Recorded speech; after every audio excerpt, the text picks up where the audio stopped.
시청자 여러분 안녕하십니까? 건강한 생활 습관을 지켜드리는 쿠키 건강 뉴스 시작하겠습니다.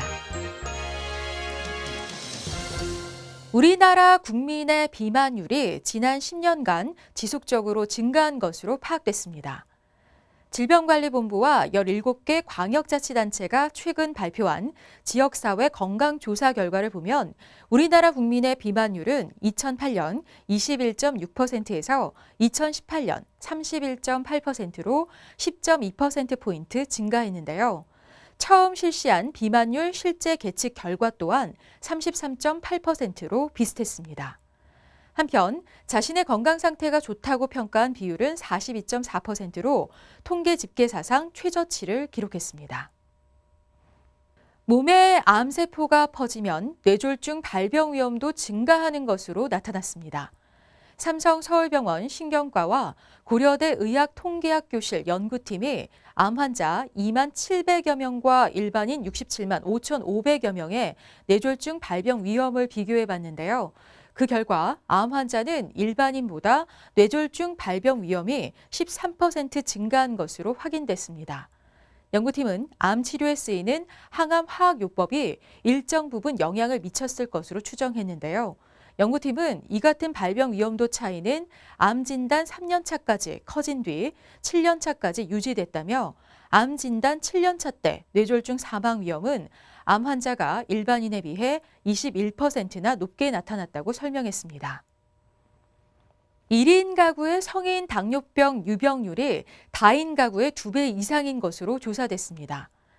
한국식품커뮤니케이션 포럼에 따르면 여수 전남병원 가정의학과 연구팀이 19세 이상 성인 3,600여 명의 가구 형태별 건강 상태를 분석한 결과 1인 가구의 당뇨병 유병률은 16.3%로 7.5%를 보인 다인 가구보다 2배 이상 높았습니다.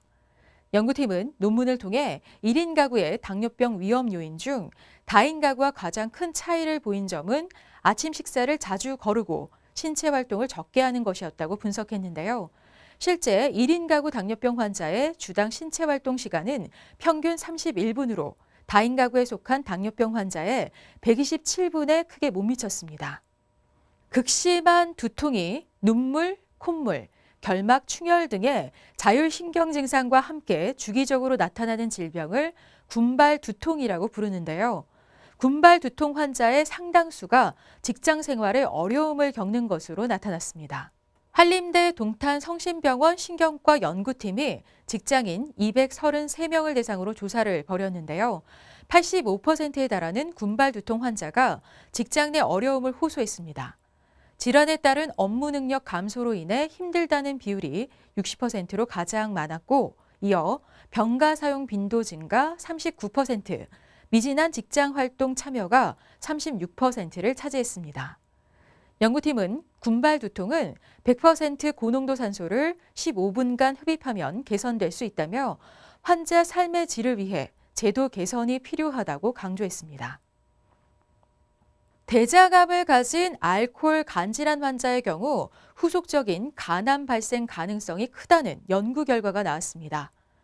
보라매 병원 소화기내과 연구팀은 알코올 간질환 환자 1,100여 명의 데이터를 분석한 결과 2%에 해당하는 24명이 대장암 진단을 받았고 이 중 67%가 간 경변을 함께 앓고 있었다고 밝혔습니다.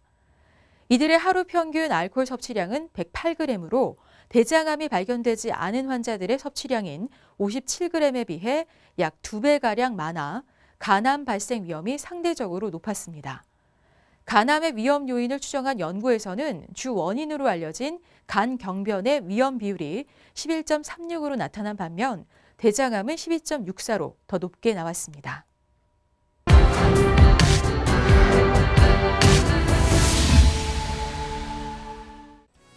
얼마 전 이 시간을 통해 바이러스 감염으로 인해 폐 조직에 염증이 생기는 폐렴에 대해 자세히 알아본 적이 있습니다. 오늘 다룰 내용은 이 바이러스 때문에 간에 염증 반응이 생기는 질환, 간염입니다. 간염을 일으키는 바이러스는 6가지 정도가 있는데요. 그중 상대적으로 발병 비중이 큰 A형, B형, C형 바이러스로 인한 간염에 대한 얘기를 자주 접하게 되죠. 간염은 체내에 바이러스가 존재하는 기간이 6개월을 넘느냐 또 넘지 않느냐에 따라 급성과 만성으로 나눕니다. 예방접종을 하지 않은 젊은 층에서 주로 나타나는 A형 간염의 경우 만성으로 가는 일이 좀처럼 없고 또 대부분 자연 치유가 된다고 합니다. 그러나 이 B형과 C형 간염은 다릅니다.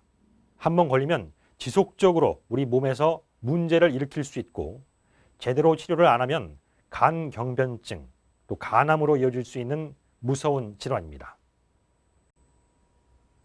B형, C형 간염은 성적인 접촉이나 오염된 주사기를 사용하는 과정에서 바이러스에 감염된 혈액 등 체액이 옮겨지면서 발생할 수 있습니다. B형 간염의 경우 B형 간염이 있는 어머니로부터 자녀가 수직 감염될 수도 있는 것으로 알려져 있습니다. 그 증상은 피로감, 식욕부진, 구토, 근육통, 황달 등 다양하게 나타납니다. 다만 C형 간염은 이 같은 증상이 두드러지지 않을 수 있습니다. 간염 바이러스가 혈액 내로 침입하면 간 세포 속에 자리를 잡습니다. 우리 몸은 바이러스에 대항하기 위해 면역 반응을 일으키는데 이 싸움에서 간 세포들이 파괴되면서 간에 염증이 생기게 됩니다. 문제는 이 같은 과정이 지나쳐 만성화됐을 때는 B형과 C형 모두 특이 증상을 찾기 어렵다는 겁니다. B형 간염 보유자나 C형 간염 양성 진단을 받은 환자가 주기적으로 혈액 검사 등을 받아야 하는 이유가 여기에 있습니다. B형 간염 같은 경우에는 급성으로 감염된 다음에 대부분의 경우에 약 70에서 80% 이상이 항체가 형성되면서 이제 만성으로 진행되지 않습니다. 그리고 소수의 경우에 만성으로 진행되고요. C형 간염 같은 경우는 반대입니다. 한 70에서 80% 정도가 만성으로 진행하고 나머지 소수만 만성으로 진행되지 않고 이제 없어지게 되거든요. B형과 C형 간염 바이러스들이 이제 해결되지 않은 상태에서 만성으로 존재하게 되면 우리 몸의 면역 체계에 지속적으로 이상을 줍니다. 간염은 바이러스도 큰 원인이 되지만 음주도 유발 원인으로 꼽힙니다. 술을 자주 마시면 알코올성 간염이 생길 수 있습니다. 알코올성 간염이 아닌 바이러스 간염 보유자도 음주를 자제하는 게 좋습니다. 사람마다 차이는 있지만 바이러스 양이 늘어나면 버티던 인체 면역 체계도 망가질 수밖에 없습니다. 이로 인해 간 세포들이 계속적으로 손상되면 이 만성 간염이 되는 것이고요. 또 만성 간염이 이어지면 간 조직이 딱딱해지는 섬유화 단계로 넘어갈 수 있습니다. 간이 섬유화돼 기능이 저하되는 질환이 간경변증이라고도 불리는 간경화입니다. 간경화로 진행되는 과정에서 또는 간경화 이후 흉터가 남은 간세포 안에서 종양인자가 강화되면 간암이 발생할 가능성이 높아집니다. C형 간염을 약을 먹고 잘 치료를 했는데 그래서 이제 6개월, 1년마다 추적 검사를 하다가 이제 어느 순간 환자가 이제 안 오기 시작해서 한 2, 3년 정도 후에 오셨는데 간암이 생겼습니다. 그래서 바이러스는 분명히 잘 제거가 됐거든요. 그래서 바이러스는 완치가 됐는데 간 조직이 손상됐던 부분들이 남아서 어떤 여러 가지 요인에 의해서 면역이 떨어진 상태나 혹은 여러 가지 원인에 의해서 간암이 생긴 분도 계시거든요. 그래서 치료가 잘 끝나거나 조절이 잘 된 후에도 주기적으로 간에 대해서 검사를 하고 관리를 하는 것이 중요합니다.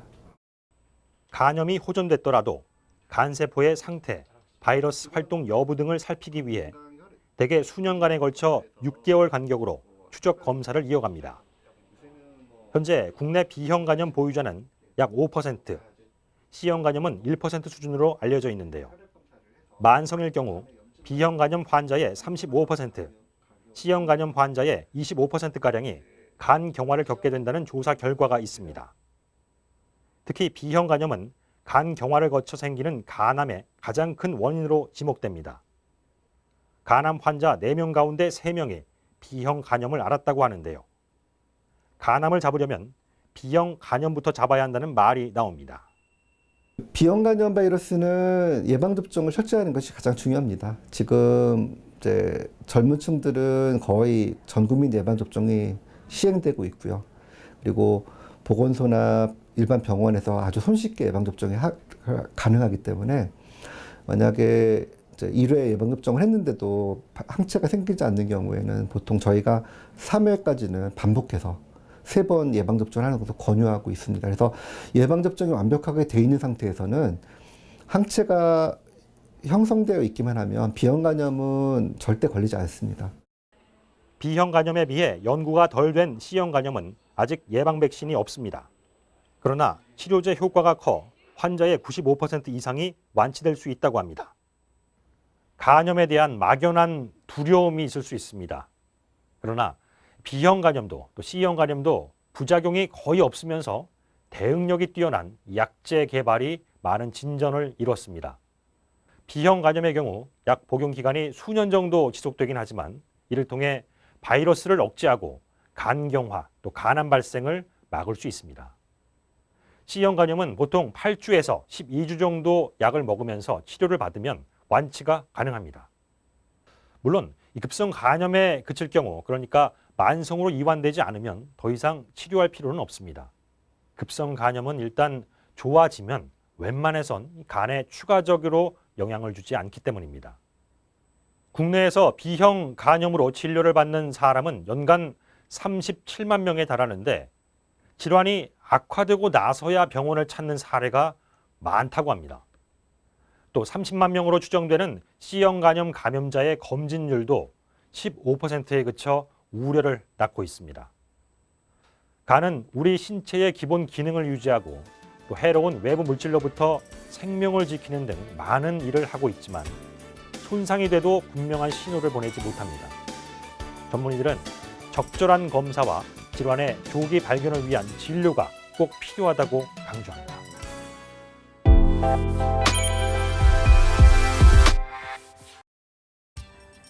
매일 아침 눈을 뜨면 미세먼지 예보를 확인하는 게 일상이 되어버린 현대인들. 이 미세먼지는 기관지를 통해 사람의 폐포 깊숙이 침투해 다양한 호흡기 질환을 일으키는 원인이 되는데요. 우리 눈에 보이지 않는 굉장히 작은 크기이기 때문입니다. 특히 인체의 면역 기능을 떨어뜨릴 수 있어 건강관리에 특히 신경을 써야 하는데요. 이 폐포에 흡수된 미세먼지는 폐포 내에서 염증을 일으키고 이러한 염증이 반복되는 과정 속에서 폐포의 기능이 저하돼 벽이 두꺼워지거나 탄력이 떨어지게 됩니다. 이러한 폐포의 손상은 폐기능 저하로 이어져 만성 폐질환의 원인이 되거나 기존 폐질환을 악화시키기도 하는데요. 특히 이러한 현상이 지속되거나 이 증상을 방치하게 되면 급성 심근경색, 심장마비, 혹은 뇌졸중과 같은 위중한 질환의 발생 위험이 높아지기 때문에 주의해야 합니다. 전문가들은 미세먼지 주의보가 발령되면 가급적 외출을 삼가야 한다고 경고하는데요. 호흡기 질환이 있거나 60세 이상의 고령자, 어린이의 경우 미세먼지에 장기간 노출되면 답답함을 느끼고 기침이나 가래가 심해질 수 있다고 합니다. 특히 천식 환자는 미세먼지에 노출되는 것 자체로도 자극이 돼 천식이 악화될 수 있어 각별한 주의가 필요합니다.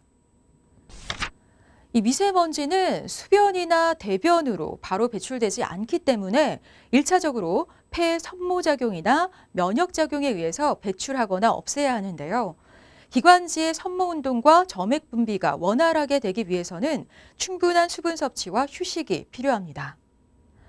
또한 봄비에는 미세먼지에 함유된 중금속 등이 녹아있을 수 있기 때문에 가능하면 비를 맞지 않도록 해야 하는데요. 중금속에 오염된 비를 맞으면 피부 질환이나 염증 반응의 발생으로 심하면 피부염이나 탈모 등의 증상이 나타날 수 있습니다. 따라서 일기예보를 확인하고 우산을 꼭 챙기는 게 좋습니다. 심각한 수준의 미세먼지는 야외 활동을 방해하는 주범이기도 하죠. 등산이나 자전거, 조깅 등의 운동은 운동 중 호흡량이 평소보다 많아지고 보통 30분 이상 운동을 지속하기 때문에 미세먼지와 그 속의 유해물질에 더 많이 노출될 수 있다고 합니다. 미세먼지가 심한 날 야외에서 운동을 하는 건 오히려 건강에 해로울 수 있어 삼가는 게 좋은데요. 하지만 실내에만 있다 보면 운동량이 줄고 지방이 축적돼 체중 증가로 이어질 수 있는 만큼 실내에서도 운동을 지속하는 게 중요합니다. 실내에서 할 수 있는 대표적인 유산소 운동으로 수영이 좋고요. 짐볼 운동이나 러닝머신, 실내 자전거도 간편한 실내 운동으로 추천드립니다.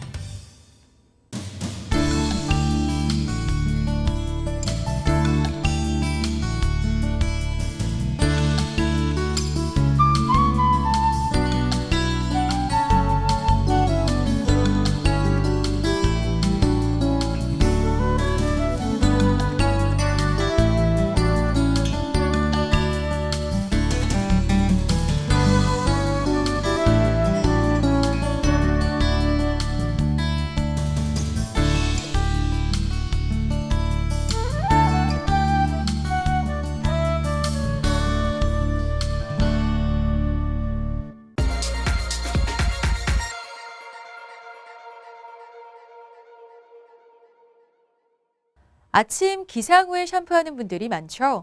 하지만 탈모를 예방하고 건강한 두피를 지키기 위해서는 밤에 샴푸하는 게 좋다고 합니다. 외부 활동에서 얻은 미세먼지 등의 노폐물을 깨끗이 씻어내야 두피 건강에 이롭기 때문인데요. 젖은 상태에서 자면 두피의 세균 번식이 왕성해지는 만큼 잠자리에 들기 전에 머리를 완전히 건조하는 것도 중요합니다. 건강한 샴푸 습관으로 두피 건강 지키시기 바라고요. 오늘 쿠키 건강 뉴스는 여기서 마칩니다. 고맙습니다.